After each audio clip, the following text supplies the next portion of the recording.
باشووری کوردستان جێبەجێ بکرێت. بە فیتی ئێران دوو ئیدارەیی بگەڕێتەوە سلەیمانی لە کوردستان جیا بکرێتەوە. گوتەبێژی پارتی بەڕووداوی گوت حیزبەکەی و پارتە سیاسیەکان نایەڵن ئەو پیلانە سەرگرێت.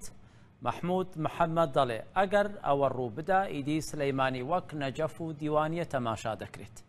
گوتەبێژی یەکێتیش دەڵێ بڕیاری یەک ئیدارەیی لەلایەن مامجەلالەوە واژۆکراوە هیچ کەس بۆی نییە لەیلا بدات. خەما کوردان نها ئەوە کو دڕێڤەبەری لە باشووری کوردستانی وەرە ڕۆژەفی. گروپێک لە باشووری کوردستانی هەیە کۆ لەگەڵ 8 شعبی ڕێکەفتنی ئیمزا کردیە و لەسەر حەسابی هەنێک بەرژەوەندیان کەرکووک و هەنێک دەڤەری دنیین باشووری کوردستانی تەسلیم کرد.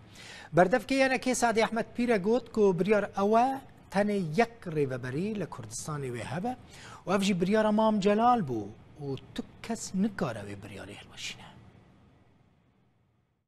هاتنی حەشدی شعبی بۆ کەرکووک بە چاوساغی بەشێک لە لایەنێکی سیاسی باشووری کوردستانی ڕوبەڕووی لێکترازانێکی سیاسی کردوتەوە کە ترسی خەڵکەوەیە ئەو لێکترازانە درێژە پێشە و دوو ئیدارەیی بەدوا بێت. پارتی دیموکراتی کوردستان دەست بە یەک ئیدارەی هەرێمی کوردستانەوە گرێت چونکە وەک وتەبێژەکەی ئەڵێ ئەگەرەوە ڕوو بدات ئیدی سلێمانی وەک نەجەف یان دیوانیە تەماشا ئاکرێت. کردنی بە دوو ئیدارە هەرەوە نییە کە پارتی یان یەکێتی و پارتی تووشی کێشە دەبن.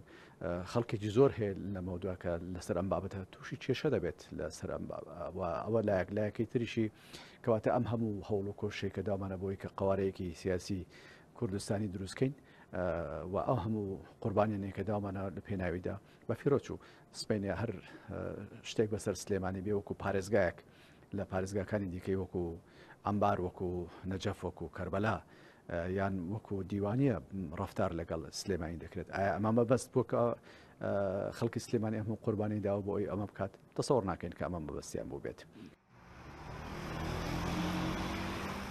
ترسی شەقامی کوردی لە دروستبوونەوەی دوو ئیدارەی ئەو کاتە دەرکەوت کەوا بڵاوکرایەوە لە بەرامبەر ڕازیبوونی بەشێکی یەکێتی بەهاتنە ناوەوەی حەشدی شعبی بۆ کەرکووک بەڵێنی دروستکردنی ئیدارەیەکیان پێدراوە کە پارێزگاکانی کەرکووک و سلێمانی و هەڵەبجاگرێتەوە. وتەبێژی یەکێتی ئەڵێت بڕیاری یەک ئیداری مامجەلال واژووی کردووە و کەس بۆی نییە لا بدات لێی.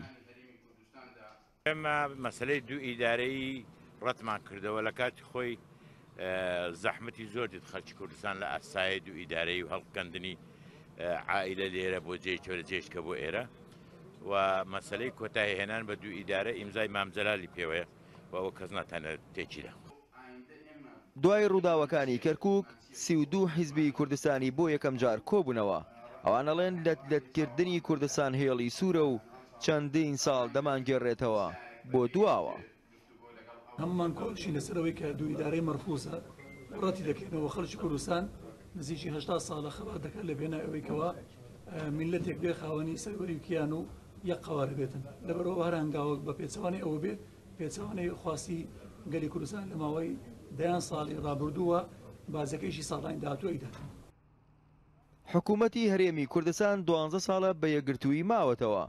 هەوڵی لایەنەکانیش بۆ ئەوەیە کە یەکگرتوویەکەی درێژە پێبدات و دوولەتبوونی پێش ساڵی 2005 دووبارە نەکاتەوە.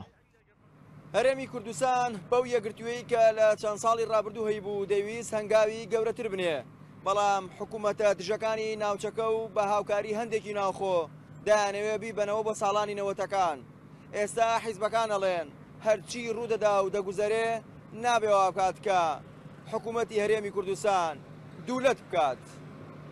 سەنگەر عەبدوڕەحمان ڕوودا و هەولێر. جواتی نیشتیمانی